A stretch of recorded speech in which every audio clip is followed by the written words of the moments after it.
Going to speak on the current status of illicit drugs, consequences in public health, and predisposition to COVID-19. Dr. Fialkoff. Well, it's a pleasure to be here with you.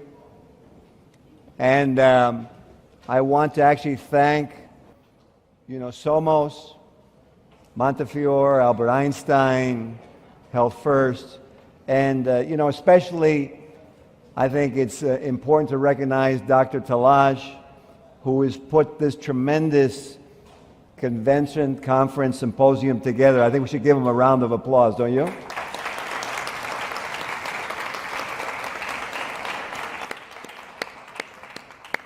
And if the audiovisual can put up my PowerPoint, and we will get started. While they're doing that, I'll mention that you wouldn't know it by my name or looking at me, pero yo soy cubano, no lo parezco.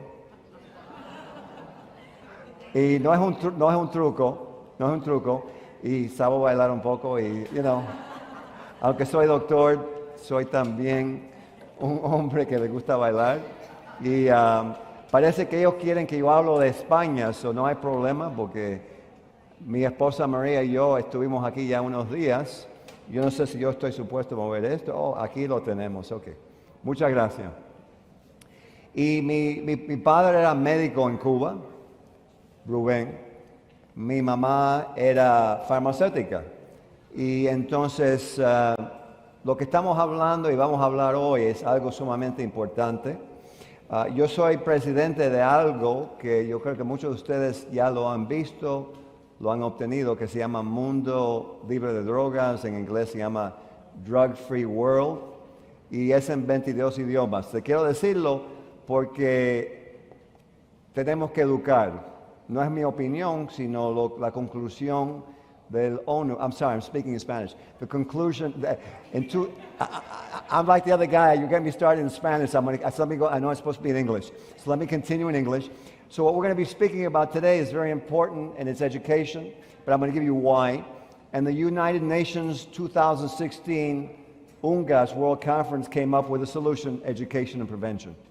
So as health practitioners, it's very important that we go ahead and first we confront what we're dealing with.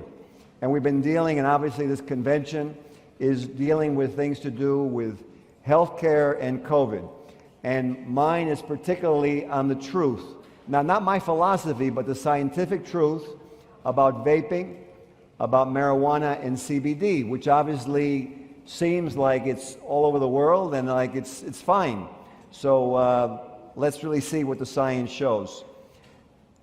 Now, very important, each year the number of deaths has been increasing from drugs. Last year, because of COVID, and the year before that, because of COVID, they've reached about 107,000 deaths of drug associated in the United States of America. And globally, it's all increased also. And so then, here we are as doctors, health practitioners, and we take a look at this, and we say, well, what's our role? Because the Hippocratic Oath was for us to help people. And I'm going to give you something very interesting that I want you to look at, is that cigarette smoking causes 480,000 deaths a year. COVID caused about 386,000. So 100,000 more happened from cigarette smoking. Alcohol and smoking are actually the largest determinants of disease and death in the world. Yet, for some reason, we kind of normalized it. But we're losing 100,000 more each year, this is just in the U.S., from tobacco. Now, why is this important? Because vaping has come out, and vaping was a solution. Vaping was supposed a solution for smoking, so that people could stop their nicotine addiction, and they would vape flavorings. And that would be fine. But something important for us to look at is that alcohol and smoking, even though they're not as toxic or dangerous as obviously heroin, LSD, fentanyl, yet smoking and alcohol are causing more deaths than those combined. So the frequency and the legalization, something we need to confront in terms of public health. And that's the importance of why all of you here in this conference, as medical doctors, are so important. because we have legalization across the whole world.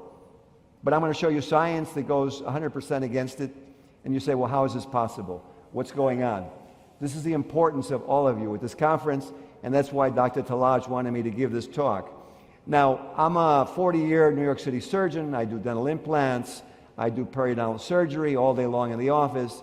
And so I can tell you that, yes, vaping, because of the liquid media, which is propylene glycol, which is an antifreeze, and vegetable glycerin, causes more bacterial adhesion, more periodontal breakdown, you lose your teeth, you develop dental decay.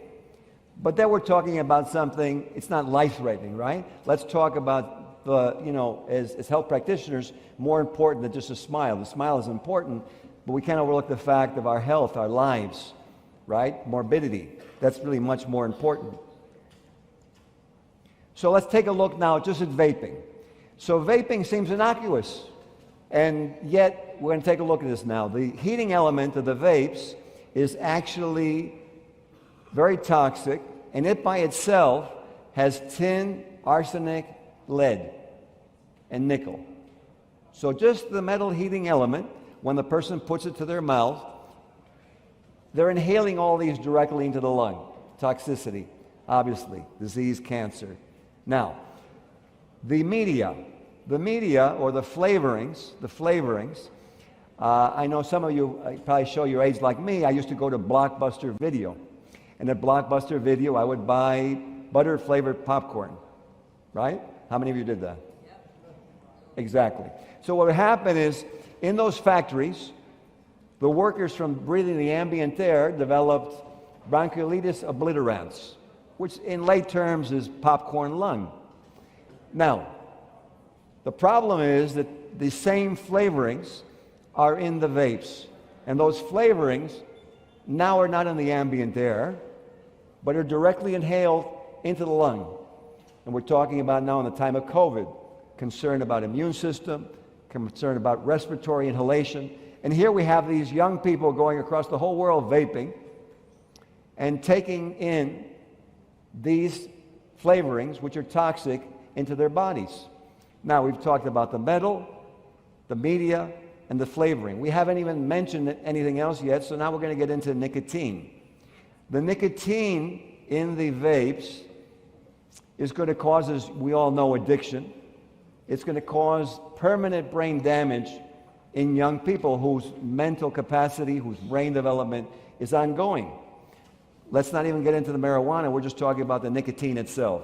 So now, we have this going on with vaping, and we haven't even touched upon the effects of the vape in concentrating marijuana.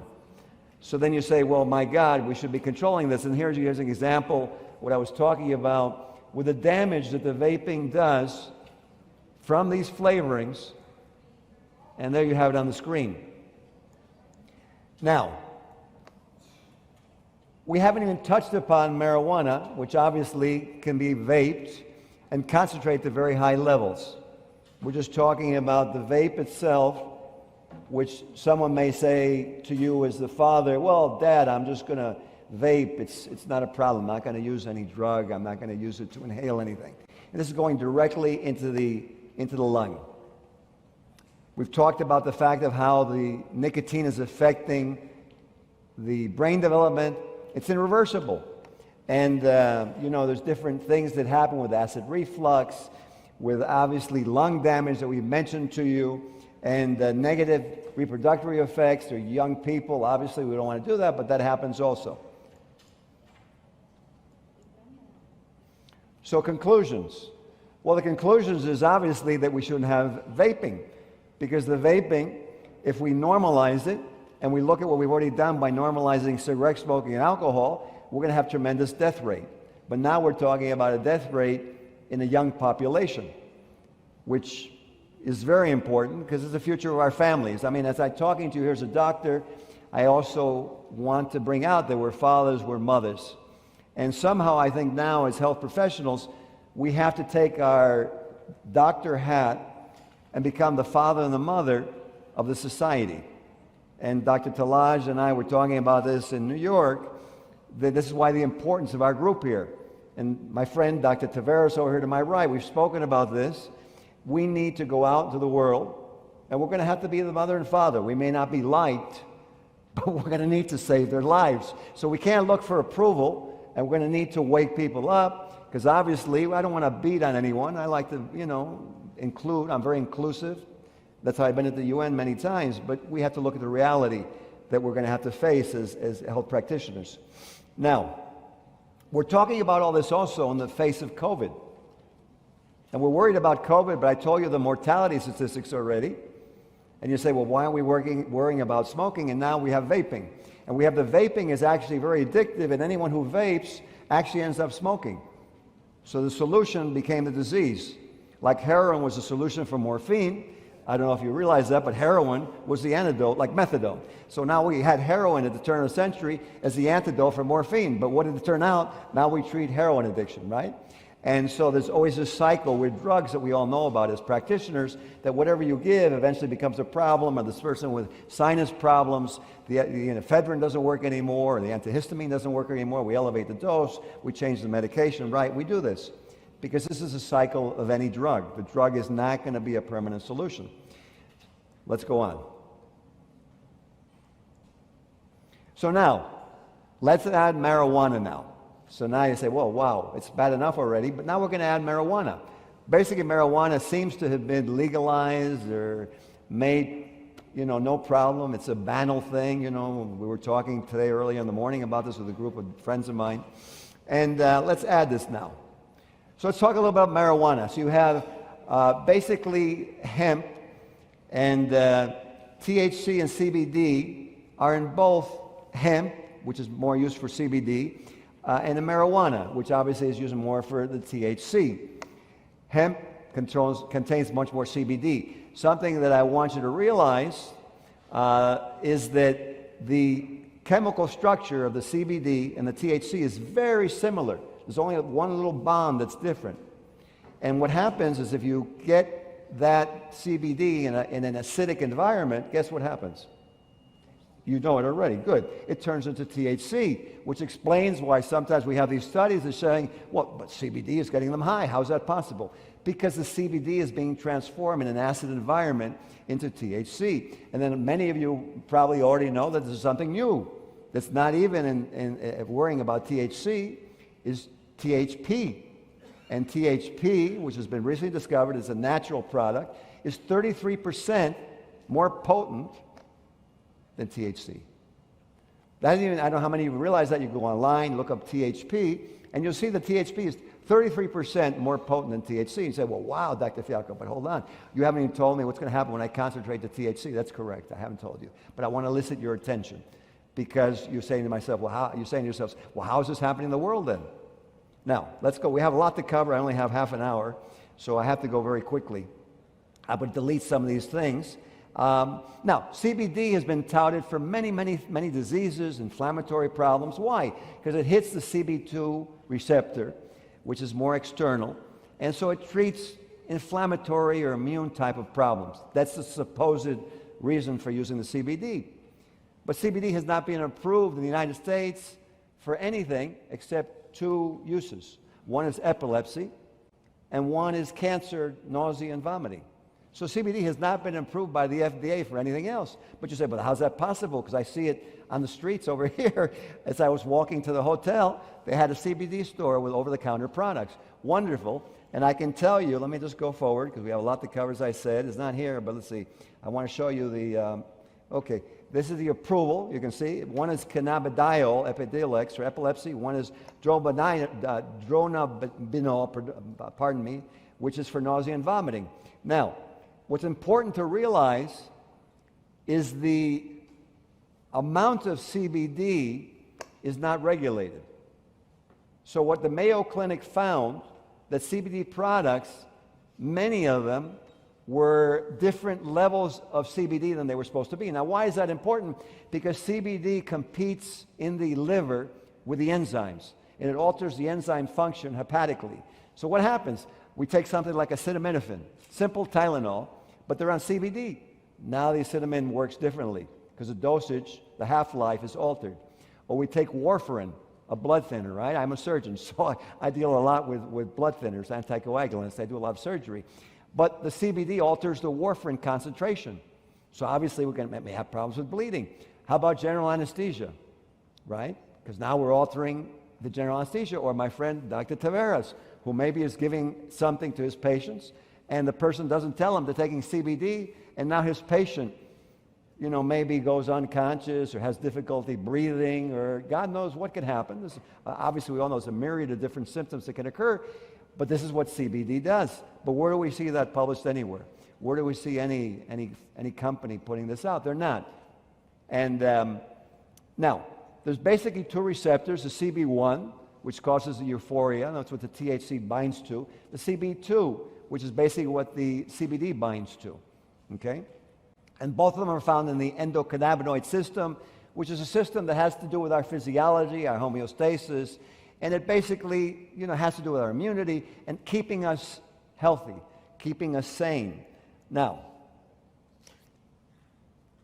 that's a quick CBD. Let's go quickly now to marijuana. I gave an hour of this in the Dominican Medical Congress, so I'm cutting it in half. So let's go really quickly now to medical marijuana. Medical marijuana. Most medical marijuana is studied by the U.S. government, has at least 15% THC. In high school, when my friend Mark smoked marijuana, he was a tough guy. He got a scholarship to Ohio State. He wouldn't mind mentioning it. He's alive. He's okay. I know him. He smoked 1% THC. He got high. I remember. I saw him. And he'd wear a black leather jacket, and a hat. He was high. He flew over Triumph cars. Remember the Triumph cars from England? His brother's Triumph was convertible, and he was high. And he flipped it over. Nobody got hurt, but he flipped it over. That was 1% THC. We're talking about naturally now, out in the community, all marijuana is 15, 20, 25%. It's amazing, right? But yet nobody worries about that. And the medical marijuana is 15%. Now, why is that so important? Because although we use it for these different diseases that you see on the screen, Alzheimer's, Lou Gehrig's disease, Crohn's disease, epilepsy, whatever, myriad of different diseases. But the thing is, as I showed you, 15% THC in most of the medical marijuana. Now, the problem is that the NIH and the CDC has shown that as you concentrate THC, what do you get? Addiction. So what are we doing? So we're addicting our patients with the medical marijuana because they're already at 15%. And 68% of those patients who are using it for some kind of relief. Now, if someone is dying of cancer, I'm not some kind of horrible brute or something, but they're dying. So whether or not we addict somebody who's dying of cancer, I want to help them with their cancer pain. I understand that. Or even if they get high, I understand that. I mean, I'm a human being like we all are in this room. But for those patients who are not dying of cancer and will have a good expected lifetime, why are we addicting them? And is that really a good solution? And is it something we should be talking about more? Because, there's many different ways to get economics. But one of the ways I don't think as health practitioners living up to the Hippocratic Oath we need to do is to get economics the wrong way. Because most people, when they come to my office, say, hey, Dr. Fialkoff, and Dr. Taveras told me this, he says, Dr. Fialkoff, you stay young. I like dancing. He likes dancing. And he said, I want some energy, right? And how many of you like dancing? A lot of you. Wow, okay. So we want energy, and I know Dr. Tallaj, I really respect him because the guy is a very spiritual, religious man. The other day he had the Archbishop here at the dinner, and he's a religious man. Why? Because Dr. Tallaj realizes that if you're spiritual, you're religious, and you take care of the community, God gives you back health and longevity. It's part of medicine. I mean, my father was a physician, but he told me that. He told me different things about his buddy who was a physician who died and came back, and what the physician told him, and it was quite amazing. And we deal with that. As physicians, we deal with the reality of life and the fact that there's some kind of spirituality involved, because we know we've had people die, and we brought them back to life. And we've heard what they've said, so it's open. Nobody's done a scientific study. But let's continue. I try to be very optimistic because I know how important we are to the world. I don't know if we've realized that. We've been beaten. The insurance companies are beating us. But let me ask you a question. This is not an economic seminar, but I do very well in New York. How many of you want to do better and not worry about the insurance company? Raise your hands. Okay, well, I'm going to give you something, and I want you to try it out for yourselves. I'd like for all of us, and I talked to Dr. Tallaj and some of the Somos people, let's do this in New York City. We can do it in Madrid too. I talked to Dr. Tavares about this. I want us to go out in the community and we present on drugs, the big problem in the world. It increased to 44% increase because of COVID. Increased drug use globally, 44%. Alcohol, 48%. It's a global problem. So imagine we go out now and we send our nurse out to the school. Or we go ourselves to the community PTA meeting. They're going to, what's your name? Jose. They're going to love Jose. He says, who do you go to for your internal medicine? I go see Jose. Why do you go to see him? Well, he's pretty good, but I like him because he helped save this kid who was going to die of drugs. Or, you know, Dr. Tavares, they go, oh yeah, Dr. Tavares runs this program. He's a very interesting psychiatrist. He likes to help the community, and he wants to get them off of drugs because he realizes he only uses it when he has to, and he wants to help people. And he knows that the director of the NIH, Nora Volkov, who's also a psychiatrist, hates what's going on with marijuana. So he knows that scientifically, as a physician, it's a fact. So we go out in the community. The booklets, by the way, in here in 22 languages, you can get them for free. This is not a commercial interest. I don't own this thing. I just do it for the same reason I'm telling you, because I'm very afraid of what will happen to our country and the world otherwise. But we can take this out of here. And again, what I would love to do is, as a group, is healthcare saves the world. I think we need to. Let me end this thing now. If we do that, how many mothers or fathers in the world would like us? Anyone can answer. We don't have to wait for the question and answer period. Every one of them, whether they're English, Chinese, Italian, African American, Hindu, regardless of the religion, will love medicine and dental care and dentistry and health care. And who will have the voting block? We will have the voting block. No matter how much money the insurance companies have, I'm very optimistic, and Dr. Lodge is an unbelievable character, so I know we can do it together. We can take it all back tomorrow, but we have to do something that God wants. God wants us to do it. Now let me continue with the science, but I'm a Cuban guy, so I get emotional. Sorry. You know, my father was a very good, you know, a doctor's supposed to care about the community, right? In Cuba, you know, Cubans, we think we're the best doctors, but why? Because we care about the community. One of the things that Castro did do, even though I don't like what he did to my country because I lost it, is he did put health care into Cuba. And the Cuban community doctor, I was there in 2014, 16, with a group of doctors I took down there. And we have this device called a dab rig. And this dab rig is used by high school students before they drive cars. 50% of them who smoke marijuana use a dab rig. Now, why is that important? Well, number one, I want to show you what one was. It's not an oil rig, it's a dab rig. And it heats up the marijuana, which is called shatter. It looks like honey. It looks almost like honey, right? Shatter. It's concentrated marijuana, THC. They put it in the dab rig, they smoke it. But the level that it gets up to, look at the level that it gets up to down on the screen. 85 to 90% THC. Woo! And they're driving 50% of them in Colorado study by the Colorado High Intensity Drug Trafficking Agency. There you go. We're using that before they drove a car. My Lord, if that was my kid, I would be very concerned. So, let's go on. Now, the DEA has a limit, obviously, on THC in hemp, which is very low, 0.3%. But I just told you something that probably shocked you, because I told you that CBD now, if you go online, may have THP in it. Look it up, 33% more potent. And I told you that CBD molecular structure in an acidic environment can be turned into THC. Very important.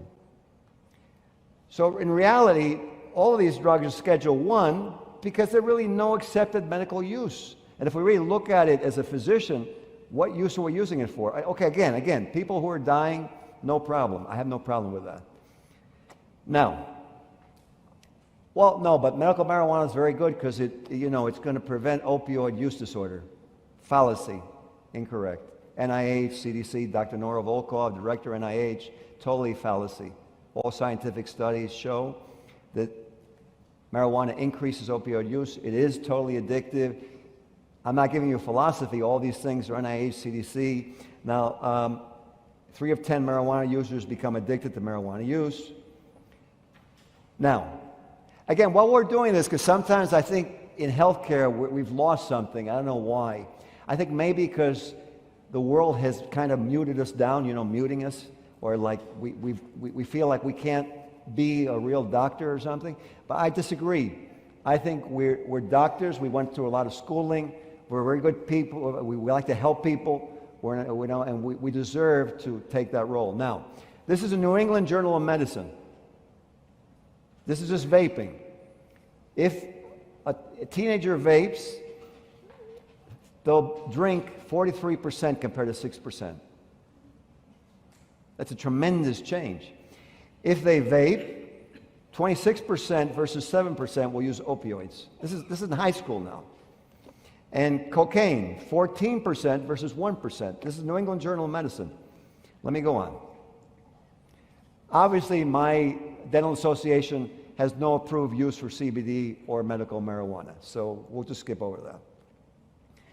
Now, what can we do as physicians, aside from obviously educating, is there are certain things that improve the endocannabinoid system, exercise, things that make sense to all of us. Exercise, good nutrition, you can look on the screen, different kinds of oils, chocolates, eggs. These things improve the endocannabinoid system. And the exercise obviously gives a release of the endorphins and internal dopamine and whatever. The system is there for us. But again, it's almost like God put the system in. When we do the right thing, we have the right response, and we feel good, which we're doing right here. I love Tallaj put us in the Riu Hotel, and I went up to the 22nd floor, and I looked out the window, and I said, wow, Madrid is beautiful. And even though I'm Cuban, I can admire, it even more. It's a beautiful place. Now, no, but cancer, patients have pain, and the marijuana will help them with the pain. So here you have from the pharmacology, Frontiers in Pharmacology, that oral cannabinoids do not reduce acute postoperative or chronic abdominal pain. Long-term safety assessment of medical cannabis is based on scant clinical trials. More research is necessary. The anesthesia requirements are going to be higher in marijuana users, but I just told you that we have to also be careful because they may react adversely to the anesthesia. So now we have two things. Now we're trying to sedate them, but they don't want to get, but now they can react adversely. How is this benefiting us? How is this benefiting the patient? This is, again, from the Journal of Clinical Anesthesiology. And I get this in my practice. I didn't realize it until recently as I started doing more of the presentations myself. I had patients who came in my practice as a surgeon who had tremendous pain. There was no reason for it. There was nothing clinical physically. The sutures looked fine. There was no inflammation, no induration. But they had tremendous pain. Finally, it dawned on me, they're using marijuana. So I asked one of the patients, I said to her, you're not healing properly. So you're a young person, but it hasn't healed very well. I'm really disappointed. You're healing like very, very, very poorly. And I said, you smoke? She goes, yes. I said, okay, what do you smoke? She said, marijuana. I said, well, I have to tell you that I lecture on this, and marijuana is going to alter your healing. Very interesting. You know her response? She says, okay, I'll stop. I was surprised. I was very happy. She said, no, I'll stop. So she stopped. And so I've been more proactive with patients and put it on my medical history, the CBD, the marijuana, and because it's important. Now, let's continue because I know I have to end off. I must be getting closer. I'm going to skip a lot of these things. I want to show you. Okay, this is Dr. Nora Volkov, Director of National Institute of Health. It's important to alert the public that using marijuana in the teen years brings health, social, and academic risk. Why is that? Because the New England Journal of Medicine showed that research on teens, in which obviously the brain is developing, suggests that marijuana impairs critical thinking, memory functions during use, and that these deficits persist for days after using. What are we doing?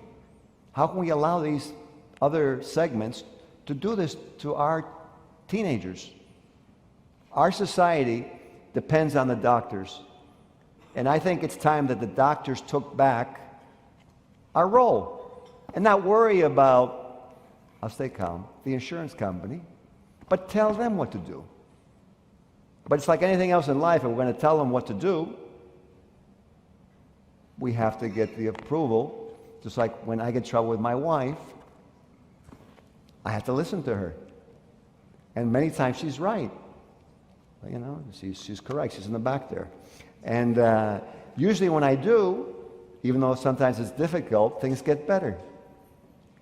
So we have all those patients. Each one of us controls tremendous segment of society. The insurance companies don't own anything. We do. We're the ones that patients go to. Patients aren't going to go to MedLife to get treated. They come to this doctor over here, this nice guy, Dr. Smith, or Dr. Olivari, or whoever. Now, this is from the Journal of the American Medical Association, section of psychiatry. And women who use cannabis during pregnancy were more likely to have children with social problems, impulsivity, attention disorders. Oh, attention deficit disorder, very interesting. And psychotic-like experiences that can be predictive of disorders like schizophrenia. What are we doing? These are unborn kids. These are kids in middle childhood develop schizophrenia. I mean, Dr. Tavares can go into it. That's his field. Prenatal cannabis exposure and its correlated factors associated with greater risk for psychopathology during middle childhood. Journal of American Medical Association. This from the American Journal of Psychiatry. Conclusion: cannabis use appears to increase rather than decrease the risk of developing non-medical prescription opioid use.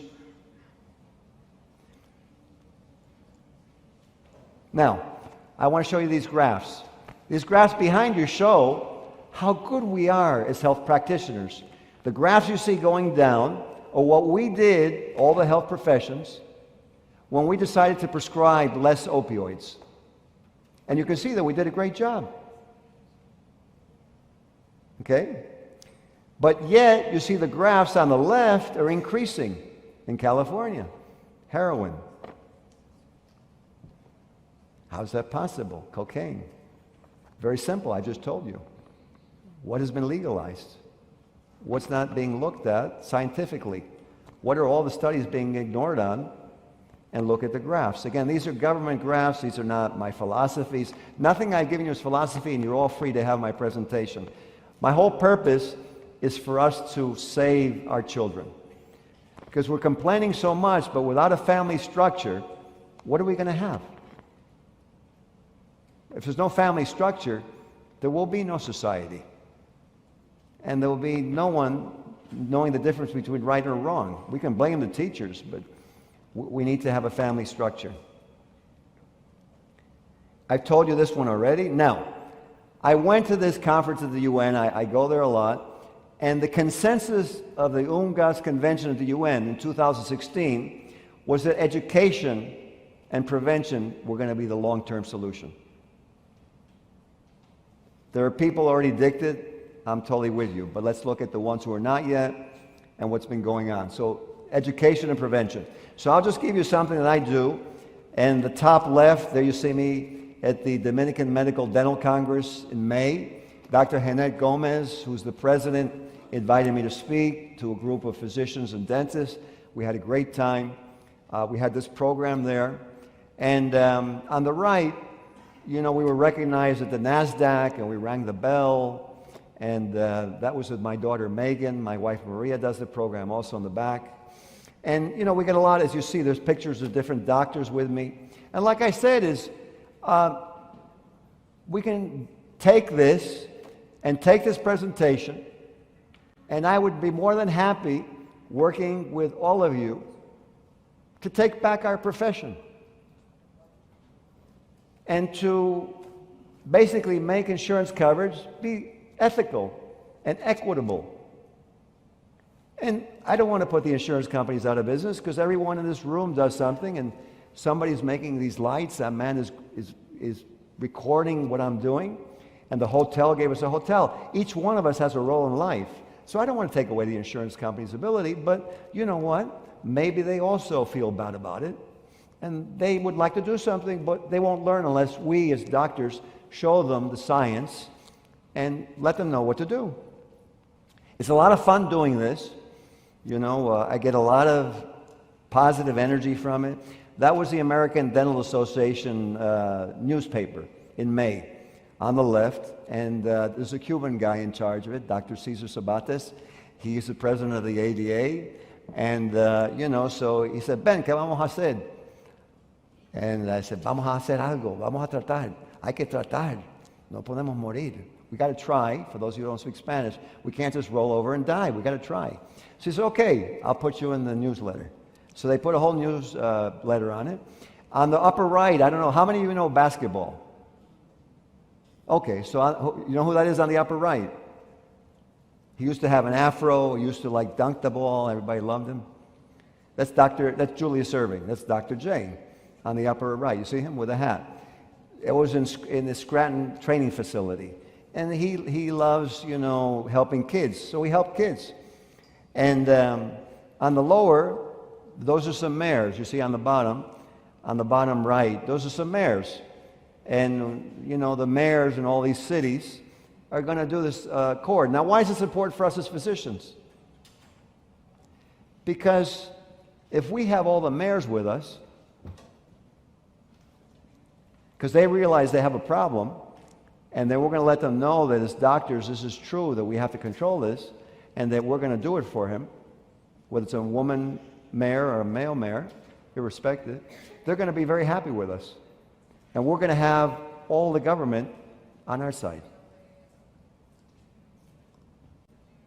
They're going to be on our side.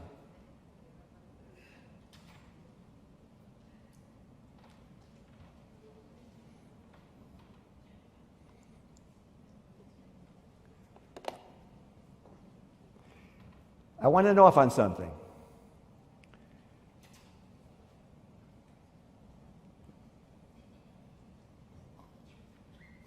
How many of you have kids? Raise your hands. Okay. How many of you want your kids to take drugs? Raise your hands. Good. How many of you like your neighbors? Raise your hands. I like you guys even better. You're very honest. That's true. We don't have to like everybody. But how many of you would like to see less young people dying? Raise your hands. Okay, that was good. So it's very simple. The world's in a lot of strife. Isn't that true? It is. So I'm going to ask you a very simple question. You know, and I was the valedictorian in my dental school class, and 9 to 27 awards when I graduated, but I'm a human being. So I'm going to ask you a simple question. How many mothers of Italian descent want their kids on drugs? Anybody can answer. 0. How many mothers in Spain want their kids on drugs? 0. How many fathers in India want their kids on drugs? 0. How many mothers in the United States want their kids on drugs? 0. So it seems to me that if we did this, not only would the physicians and the dentists become the most popular people in the world, but the physicians and dentists could do the Hippocratic Oath, and we save the world. How many of you like the idea? Okay, you're honest people. I like that. I'm from New York, so it's a tough place. You're making me feel at home. But no, don't clap yet. Hold on. This is the last thing. I know I've run over a little bit. This is important. I want you to really look at this. Because otherwise, why did I fly over here? I didn't want to fly over. I've lectured at the UN. So I didn't fly over here to get in front of you. I went over here, I'll tell you why. Dr. Tallaj is a strong guy. I like him. And he's a smart guy. And a humanitarian. He has his Tallaj Foundation. And I met this guy, and I liked him. Because he's a real doctor. Right? That's why I came here, is you're concerned about the insurance. That's like being concerned that your wife's upset with you. That means you have to see what you're not doing. And you got to change it. I'm a guy, so I use that example. I'm sorry. Right? So we've got to take a look at society and see what we're not doing. And then, so if we do, and we educate against drugs, which I just showed you, if we don't, with all the legalization, the vaping and the marijuana will cause more deaths because of the frequency of use and not because of I even told you how dangerous and toxic it is, but forget that, just from the frequency of use. And if we have all these people running around the world, how are we going to decrease murders in the subway? Or in subterráneo? Or debajo la agua? Or lo que sea. It doesn't matter what language I use. How are we going to decrease violence? We won't. So thank you for listening. You don't really have to clap. What I would rather you do, because I know this was a little bit of an unusual presentation, that's why Dr. Tallaj put me here. You know, he knows I'm a little bit of a crazy Cuban guy, is we can do that. We can take back the world. We can get the insurance companies to do what we want, but we can actually be nice to them when we do that. So they don't have to be afraid of us. We'll be nice to them. They just have to be fair with us. And all the community will love you. Probably hypertension would go down, right? Probably. He's a psychiatrist. I forgot to ask him. And probably headaches would go down. And, you know, less dentists would develop carpal tunnel syndrome because they'd feel happier. So anyway, I really appreciate you for letting me speak. I see that I got your attention. I'm serious about what I said. And I hope you take me up on it. This program is yours. You don't have to see me. You can get it for free, a drug-free world. Use it wherever you come from. It's all over the world. It's an international. It's the largest NGO in the world. It's not my program. I have no interest in it. I signed the disclosure. My only interest is being a nice doctor. So thank you very much.